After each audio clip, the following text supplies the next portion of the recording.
Hello, and welcome to the Creative Mindset Podcast. My name is Isolde Trachtenberg, and I am thrilled to welcome you. This show is about vision and tactics. We will discover practical techniques to develop your vision of your creativity. We'll also discuss techniques to find the mental and emotional space, as well as the inspiration to create. And then we'll explore what it takes to spread the word about your creations so you can live your best and most creative life.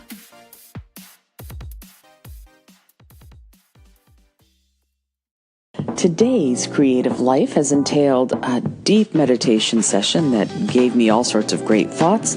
And later today, I will be taking my international creative education program called Bead World to the Community College of Baltimore County in Dundalk, where we will be talking about the history of beads and their cultural significance across the many cultures that have used them to make adornments for commerce and for creativity. And that got me to thinking. Oh, and by the way, the students and whoever else will also be able to be creative.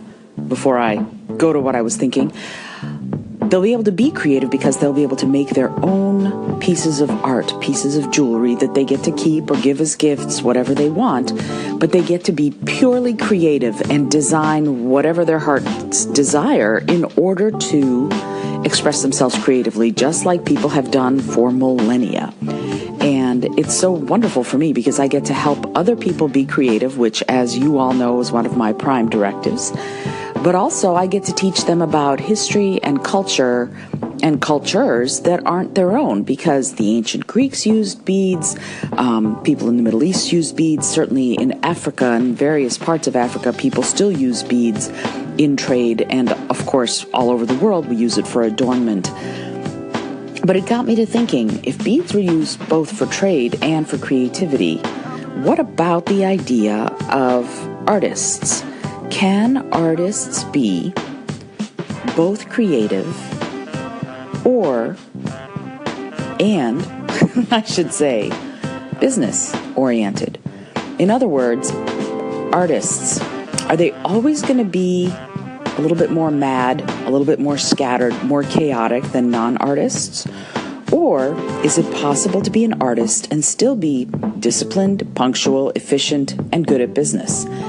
It's something I've been thinking about a lot. I mean, certainly there's a fair amount of evidence, anecdotal and otherwise, that there's a different way that creative people's brains work. And we can take some extreme examples like Vincent van Gogh. But I think that I must maintain that it is possible for an artist, for a very creative person, not only to be punctual and good at business and aware of time, but also to be creative in fields that we might not think of as traditionally creative, like computers, like programming, like accounting. Coming up with innovative solutions takes a certain amount of creativity. So if you're ever trying to come up with an innovative solution, thinking outside the box, as they say, can be one of the best ways of doing that. So the question is, are these mutually exclusive? Are our best creatives always going to be touched by grace and madness? Or is it possible for inspiration to strike a steady, sturdy, and peaceful heart? I'd love to know what your thoughts are on that, because it's a fascinating thing to ponder and also act upon. Can we be both creative and business oriented? Since I like to think of myself as sitting at the crossroads of business and creativity, I think we can.